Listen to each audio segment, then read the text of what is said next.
Capituloi. Do título. Uma noite destas, vindo da cidade para o Engenho Novo, encontrei no trem da Central um rapaz aqui do bairro, que eu conheço de vista e de chapéu. Cumprimentou-me, sentou-se ao pé de mim, falou da lua e dos ministros, e acabou recitando-me versos. A viagem era curta, e os versos pode ser que não fossem inteiramente maus. Sucedeu, porém, que, como eu estava cansado, fechei os olhos 3 ou 4 vezes, tanto bastou para que ele interrompesse a leitura e metesse os versos no bolso. Continue, disse eu acordando. Já acabei, murmurou ele. São muito bonitos. Vi-lhe fazer um gesto para tirá-los outra vez do bolso, mas não passou. Do gesto, estava amuado. No dia seguinte entrou a dizer de mim nomes feios, e acabou alcunhando-me Dom Casmurro. Os vizinhos, que não gostam dos meus hábitos reclusos e calados, deram curso à alcunha, que afinal pegou. Nem por isso me zanguei. Contei a anedota aos amigos da cidade. E eles, por graça, chamam-me assim, alguns em bilhetes, Dom Casmurro. Domingo vou jantar com você. Vou para Petrópolis, Dom Casmurro. A casa é a mesma da Renânia, vê se deixas essa caverna do Engenho Novo, e vai lá passar uns 15 dias comigo. Meu caro Dom Casmurro, não cuide. Que o dispenso do teatro amanhã, venha e dormirá aqui na cidade, dou-lhe camarote, dou-lhe chá, dou-lhe cama, só não lhe dou moça. Item 14 Item Dom Casmurro. Não consultes dicionários. Casmurro não está aqui no sentido que eles lhe dão, mas no que lhe pôs o vulgo de homem calado e metido consigo. Dom veio por ironia, para atribuir-me fumos de fidalgo. Tudo por estar cochilando. Também não achei melhor título para minha narração, se não tiver outro daqui até o fim do livro, vai este mesmo. O meu poeta do trem ficará sabendo que não lhe guardo rancor. E com pequeno esforço, sendo o título seu, poderá cuidar que a obra é sua. Há livros que apenas terão isso dos seus autores, alguns nem tanto. Capitulo segunda. Do livro. Agora que expliquei o título, passo a escrever o livro. Antes disso, porém, digamos os motivos que me põem a pena na mão. Vivo só, com um criado. A casa em que moro é própria, é fila construir de propósito, levado de um desejo tão particular que me veste imprimi-lo, mas vá lá. Um dia, há bastantes anos, lembrou-me reproduzir no Engenho Novo a casa em que me criei na antiga rua de Mata-Cavalos, dando-lhe o mesmo aspecto e economia daquela outra, que desapareceu. Construtor e pintor entenderam bem as indicações que lhes fiz, é o mesmo prédio assobradado, 3 janelas de frente, varanda ao fundo, as mesmas alcovas e salas. Na principal destas, a pintura do teto e das paredes é mais ou menos igual, umas grinaldas de flores miúdas e grandes pássaros que as tomam nos bicos, de espaço a espaço. Nos 4 cantos do teto as figuras das estações, e ao centro das paredes os medalhões de César, Augusto, Nero e Massinissa, com os nomes por baixo. Não alcanço a razão de tais personagens.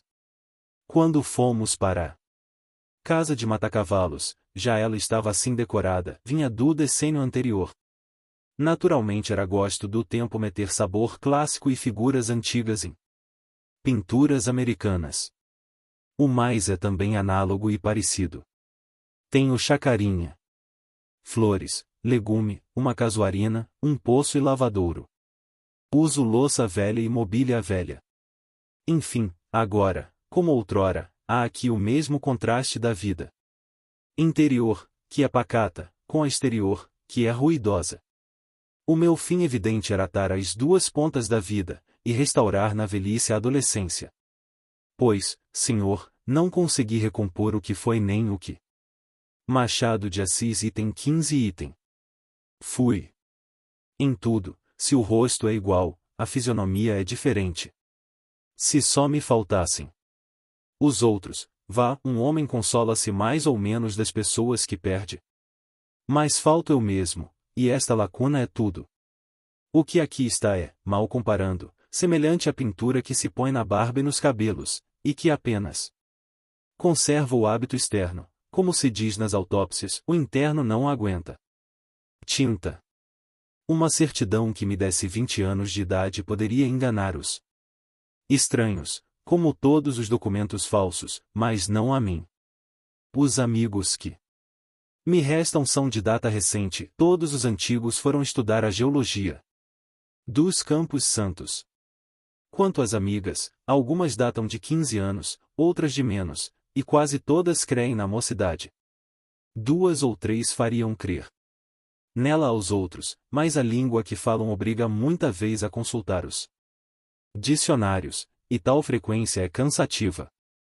Entretanto, vida diferente não quer dizer vida pior, é outra coisa. A certos respeitos, aquela vida antiga parece-me despida de muitos encantos que lhe achei, mas é também exato que perdeu muito espinho que a fez molesta, e, de memória, conservo alguma recordação doce e feiticeira. Em verdade, pouco apareço e menos falo. Distrações raras. O mais do tempo é gasto em hortar, jardinar e ler, como bem e não durmo mal. Ora, como tudo cansa, esta monotonia acabou por exaurir-me também. Quis variar, e lembrou-me escrever um livro. Jurisprudência, filosofia e política acudiram-me, mas não me acudiram as forças necessárias. Depois, pensei em fazer uma história dos subúrbios, menos seca que as memórias do padre Luís Gonçalves dos Santos, relativas à cidade. Era obra modesta, mas exigia documentos e datas, como preliminares, tudo árido e longo.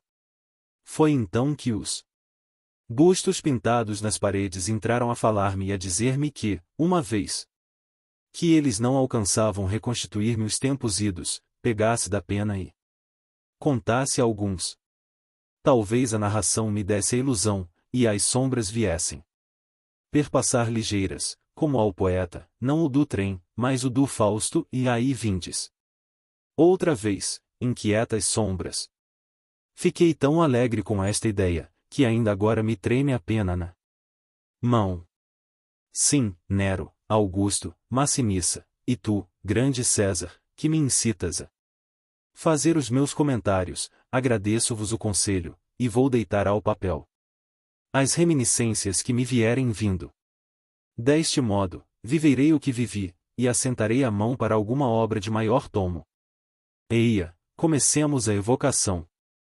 Por uma célebre tarde de novembro, que nunca me esqueceu. Tive outras. Muitas, melhores, e piores, mas aquela nunca se me apagou do espírito. É o que vais entender, lendo. KPITULO terceira. A denúncia. Ia entrar na sala de visitas, quando ouvi proferir o meu nome e escondi-me atrás da porta. A casa era da rua de Matacavalos, o mês de novembro. O ano é que é um tanto remoto, mas eu não hei de trocar as datas à minha vida. Só para agradar as pessoas que não amam histórias velhas, o ano era de 1857. Dê glória, a senhora persiste na ideia de meter o nosso Bentinho no seminário? É mais que tempo, e já agora pode haver uma dificuldade. Que dificuldade? Uma grande dificuldade. Minha mãe quis saber o que era. José Dias, depois de alguns instantes de concentração, veio ver se havia alguém no corredor, não deu por mim, voltou. E, abafando a voz, disse que a dificuldade estava na casa ao pé, a gente do Pádua. A gente do Pádua? Há algum tempo estou para lhe dizer isto, mas não me atrevia. Não. Me parece bonito que o nosso Bentinho ande metido nos cantos com a filha do Tartaruga, e está é a dificuldade, porque se eles pegam de namoro, a senhora terá muito que lutar para separá-los. Não acho. Metidos nos cantos? É um modo de falar. Em segredinhos, sempre juntos. Bentinho quase que não sai de lá. A pequena é uma desmiolada, o pai faz que não vê, tomara ele que as coisas corressem de maneira que compreendo o seu gesto. A senhora não crê em tais cálculos, parece-lhe que todos têm a alma cândida. Mas, senhor José Dias, tenho visto os pequenos brincando, e nunca vi nada que faça desconfiar. Basta a idade, Bentinho mal tem 15 anos. Capitu fez 14 a semana passada, são 2 criançolas. Não se esqueça que foram criados juntos, desde aquela grande enchente, há 10 anos, em que a família Pádua perdeu tanta coisa, daí vieram as nossas relações. Pois eu hei de crer. Mano Cosme, você que acha? Machado de Assis item 17 item. Tio Cosme respondeu com um ora, que, traduzido em vulgar, queria dizer, são imaginações do José Dias, os pequenos divertem-se, eu divirto. Onde está o gamão? Sim, creio que o senhor está enganado. Pode ser, minha senhora. Oxalá tenham razão, mas creia que não falei. Senão depois de muito examinar. Em todo caso, vai sendo tempo, interrompeu minha mãe, vou tratar de metê-lo no seminário quanto antes. Bem, uma vez que não perdeu a ideia de o fazer padre, tem-se ganho. O principal. Bentinho há de satisfazer os desejos de sua mãe. E depois a Igreja brasileira tem altos destinos. Não esqueçamos que um bispo presidiu a Constituinte, e que o padre Feijó governou o império. Governou como a cara dele. Atalhou o tio Cosme, cedendo a antigos rancores políticos. Perdão, doutor, não estou defendendo ninguém, estou citando. O que eu quero é dizer que o clero ainda tem grande papel no Brasil. Você o que quer é um capote, ande, vá buscar o gamão. Quanto ao pequeno, se tem de ser padre, realmente é melhor que não comece a dizer missa atrás das portas. Mas olhe cá, mana Glória, há mesmo necessidade de fazê-lo padre? É promessa, há de cumprir-se. Sei que você fez promessa e mais, uma promessa assim, e não sei. Creio que, bem pensado. Você que acha, prima Justina? Eu.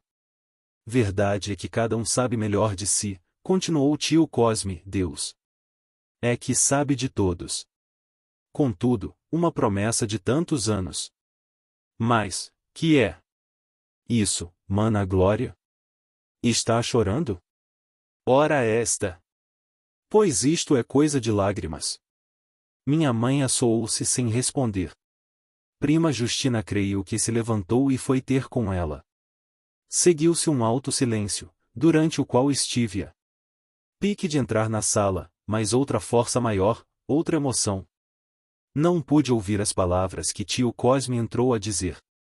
Prima Justina exortava, prima Glória. Prima Glória.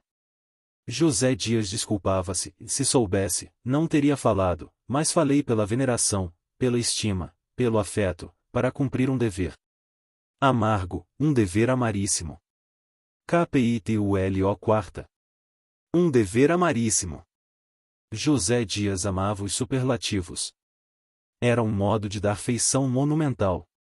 As ideias, não as havendo, servia a prolongar as frases. Levantou-se para ir buscar o gamão, que estava no interior da casa. Cozi-me muito à parede, e viu passar com as suas calças brancas engomadas, presilhas, rodaque e gravata de mola. Foi dos últimos que usaram presilhas no Rio de Janeiro, e talvez neste mundo. Trazia as calças curtas para que lhe ficassem bem esticadas. A gravata de cetim preto, com um aro de aço por dentro, imobilizava-lhe o pescoço, era então moda. O rodaque de chita, veste caseira e leve, parecia nele uma casaca de cerimônia. Era magro, chupado, com um princípio de calva, teria os seus 55 anos. Levantou-se com o passo vagaroso do costume, não aquele vagar arrastado dos preguiçosos, mas um vagar calculado e deduzido. Um silogismo completo, a premissa antes da consequência, a consequência antes da conclusão. Um dever amaríssimo. KPITULOV. O agregado. Nem sempre ia naquele passo vagaroso e rígido. Também se descompunha em acionados, era muita vez rápido e lépido nos movimentos, tão natural nesta como naquela maneira. Outro sim, ria largo, se era preciso, de um grande riso sem vontade, mas comunicativo, a tal ponto as bochechas, os dentes, os olhos, toda a cara, toda a pessoa, todo mundo pareciam rir nele. Nos lances graves, gravíssimo. Era nosso agregado desde muitos anos, meu pai ainda estava na antiga fazenda de Itaguaí, e eu acabava de nascer. Um dia apareceu ali vendendo-se. Por médico homeopata, levava um manual e uma botica. Havia então um andaço de febres, José Dias curou o feitor e uma escrava, e não quis receber nenhuma remuneração. Então meu pai propôs-lhe ficar ali vivendo, com pequeno ordenado. José Dias recusou, dizendo que era justo levar a saúde à casa de sapé do pobre. Quem lhe impede que vá a outras partes? Vá aonde quiser, mas fique morando conosco. Voltarei daqui a 3 meses. Voltou dali a 2 semanas, aceitou casa e comida sem outro estipêndio, salvo o que quisessem dar por festas. Quando meu pai foi eleito deputado e veio para o Rio de Janeiro com a família, ele veio também, e teve o seu quarto ao fundo da chácara. Um dia, reinando outra vez febres em Itaguaí, disse-lhe meu pai que fosse ver a nossa escravatura. José Dias deixou-se estar calado. Suspirou e acabou confessando que não era médico. Tomara este título para ajudar a propaganda da nova escola, e não o fez sem estudar muito e muito. Mas a consciência não lhe permitia aceitar mais doentes. Mas, você curou das outras vezes? Creio que sim, mais acertado, porém, é dizer que foram os remédios indicados nos livros. Eles, sim, eles abaixo de Deus. Eu era um charlatão. Não negue, os motivos do meu procedimento podiam ser e eram dignos, a homeopatia é a verdade, e, para servir à verdade, menti, mas é tempo de restabelecer tudo. Não foi despedido, como pedi então, meu pai já não podia dispensá-lo. Tinha o dom de se fazer aceito e necessário, dava-se por falta dele, como de pessoa da família. Quando meu pai morreu, a dor que o pungiu foi enorme. Disseram-me, não me lembra. Minha mãe ficou-lhe muito grata, e não consentiu que ele deixasse o quarto da chácara, ao 7º dia, depois da missa.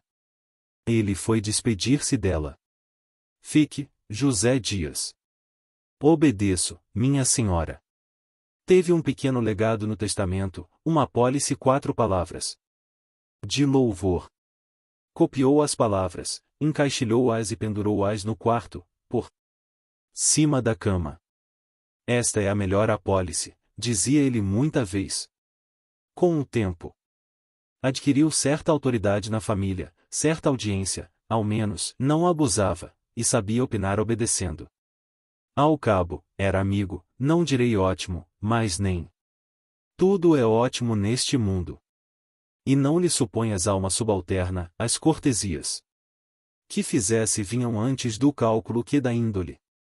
A roupa durava-lhe muito, ao contrário das pessoas que enxovalham depressa o vestido novo, ele trazia o velho escovado e liso, cerzido, abotoado, de uma elegância pobre e modesta. Era lido, posto que de atropelo, o bastante para divertir ao serão. E à sobremesa, ou explicar algum fenômeno, falar dos efeitos do calor e do item 20 item Dom Casmurro. Frio, dos polos e de Robespierre. Contava muita vez uma viagem que fizera à Europa, e confessava que a não sermos nós, já teria voltado para lá, tinha Amigos em Lisboa, mas a nossa família, dizia ele, abaixo de Deus, era tudo. Abaixo ou acima?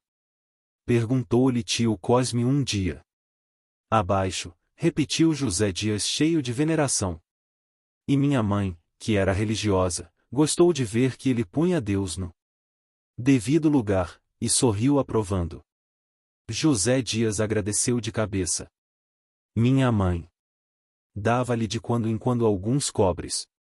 Tio Cosme, que era advogado, confiava-lhe a cópia de papéis de autos. KPITULO sexta. Tio Cosme. Tio Cosme vivia com minha mãe, desde que ela enviuvou. Já então era viúvo, como prima Justina era a casa dos 3 viúvos. A fortuna troca muita vez as mãos à natureza. Formado para as serenas funções do capitalismo, tio Cosme não enriquecia no foro e ia comendo. Tinha o escritório na antiga Rua das Violas, perto do júri, que era no extinto Aljube. Trabalhava no crime. José Dias não perdia as defesas orais de tio Cosme. Era quem lhe vestia e despia a toga, com muitos cumprimentos no fim. Em casa, referia os debates. Tio Cosme, por mais modesto que quisesse ser, sorria de persuasão. Era gordo e pesado, tinha a respiração curta e os olhos dorminhocos. Uma das minhas recordações mais antigas era vê-lo montar todas as manhãs a besta que minha mãe lhe deu e que o levava ao escritório. O preto que tinha ido buscar a cocheira, segurava o freio, enquanto ele erguia o pé e pousava no estribo, a isto seguia-se 1 minuto de descanso ou reflexão. Depois dava um impulso, o primeiro, o corpo ameaçava subir, mas não subia, segundo impulso, igual efeito. Enfim, após alguns instantes largos, tio Cosme enfeixava todas as forças físicas e morais, dava o último surto da terra, e desta vez caía em cima do selim. Raramente a besta deixava de mostrar por um gesto que acabava de receber o mundo. Tio Cosme acomodava as carnes. E a besta partia a trote. Machado de Assis item 21 item. Também não me esqueceu o que ele me fez uma tarde. Posto que nascido na roça, donde vim com 2 anos e apesar dos costumes do tempo, eu não sabia montar, e tinha medo ao cavalo. Tio Cosme pegou em mim e escanchou-me em cima da besta. Quando me vi no alto, tinha 9 anos. Sozinho e desamparado, o chão lá embaixo, entrei a gritar desesperadamente e mamãe. Mamãe! Ela acudiu pálida e trêmula, cuidou que me estivessem matando, apiou-me, afagou-me, enquanto o irmão perguntava. Mana Glória, pois um tamanhão destes tem medo de besta mansa? Não está acostumado. Deve acostumar-se. Padre que seja, se for vigário na roça, é preciso que monte a cavalo e, aqui mesmo, ainda não sendo padre, se quiser florear como os outros rapazes, e não souber, há de queixar-se de você, Mana Glória. Pois que se queixe, tenho medo. Medo. Ora, medo. A verdade é que eu só vim aprender equitação mais tarde, menos por gosto que por vergonha de dizer que não sabia montar. Agora é que ele vai namorar deveras, disseram quando eu comecei as lições. Não se diria o mesmo de tio Cosme. Nele era velho costume e necessidade. Já não dava para namoros. Contam que, em rapaz, foi aceito de muitas damas, além de partidário exaltado, mas os anos levaram-lhe o mais do ardor político e sexual. E a gordura acabou com o resto de ideias públicas específicas. Agora só cumpria as obrigações do ofício e um amor. Nas horas de lazer vivia olhando. Ou jogava. Uma ou outra vez dizia pilhérias. KPITULO sétima. Dei glória. Minha mãe era boa criatura. Quando lhe morreu o marido, Pedro de Albuquerque Santiago, contava 31 anos de idade, e podia voltar para Itaguaí. Não quis, preferiu ficar perto da igreja em que meu pai fora sepultado. Vendeu a fazendola e os escravos, comprou alguns que pôs ao ganho ou alugou uma dúzia de prédios, certo número de apólices, e deixou-se estar na casa de matacavalos, onde viverá os 2 últimos anos de casada. Era filha de uma senhora mineira, descendente de outra paulista, a família Fernandes. Ora, pois, naquele ano da graça de 1857, de Maria da Glória Fernandes. Santiago contava 42 anos de idade. Era ainda bonita e moça, mas teimava em esconder os saldos da juventude, por mais que a natureza quisesse preservá-la da ação do tempo. Vivia metida em um eterno vestido escuro, sem adornos, com um chale preto, dobrado em triângulo e abrochado ao peito por um camafeu. Os cabelos, em bandóis, eram apanhados sobre a nuca por um velho pente de tartaruga. Alguma vez trazia touca branca de folhos. Lidava assim, com os seus sapatos de cordavão rasos e surdos, a um lado e outro, vendo e guiando os serviços todos da casa inteira, desde manhã até a noite. Tenho ali na parede o retrato dela, ao lado do marido, tais quais na outra casa. A pintura escureceu muito, mas ainda dá ideia de ambos. Não me lembra nada dele, a não ser vagamente que era alto e usava cabeleira grande. O retrato mostra os olhos redondos, que me acompanham para todos os lados, efeito da pintura que me assombrava em pequeno. O pescoço sai de uma gravata preta de muitas voltas, a cara é toda rapada, salvo um trechozinho pegado às orelhas. O de minha mãe mostra que era linda. Contava então 20 anos, e tinha uma flor entre os dedos. No painel parece oferecer a flor ao marido. O que se lê na cara de ambos é que, se a felicidade conjugal pode ser comparada à sorte grande, eles atiraram no bilhete comprado de sociedade. Concluo que não se devem abolir as loterias. Nenhum premiado as acusou ainda de morais, como ninguém taxou de má a boceta de Pandora. Por lhe ter ficado a esperança no fundo, em alguma parte há de ela ficar. Aqui os tenho aos 2 bem casados de outrora, os bem-amados, os bem-aventurados, que se foram desta para outra vida, continuaram um sonho. Provavelmente. Quando a loteria e Pandora me aborrecem, ergo os olhos para eles, e esqueço os bilhetes brancos e a boceta fatídica. São retratos que valem por originais. O de minha mãe, estendendo a flor ao marido, parece dizer: sou toda sua, meu guapo cavalheiro. O de meu pai, olhando para a gente, faz este comentário: vejam como esta moça me quer. Se padeceram moléstias, não sei, como não sei se tiveram desgostos, ele era criança. E comecei por não ser nascido.